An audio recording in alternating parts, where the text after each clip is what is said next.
हाम्रो देशका प्रधानमन्त्री केपी शर्मा ओलीले के भन्नुहुन्छ भने भ्रष्टाचार पनि गर्दिन, गर्न पनि दिँदैन भन्नुहुन्छ। एकदम सही छ।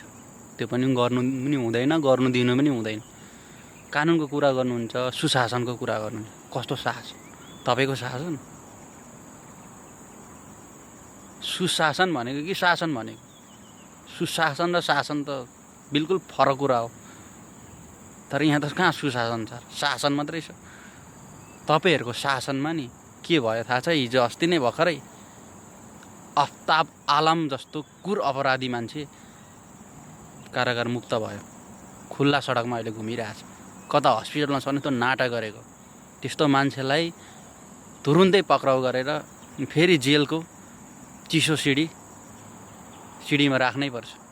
त्यो मान्छे यति अपराधी हो। त्यो मान्छेले मान्छेको अपराधै गर्नको लागि के सम्म गरेछ भने बिओसी बनाउने सुई लगाएर मान्छेलाई, एउटा पशुलाई जस्तो पशुलाई त पाइँदैन यार, मान्छेलाई बिओसी हुने सुई लगाएर बोरामा पोको पारेर इँटा भट्टाको दन्दनाउँदो आगोभित्र हालेको छ क्या त्यो मान्छेले।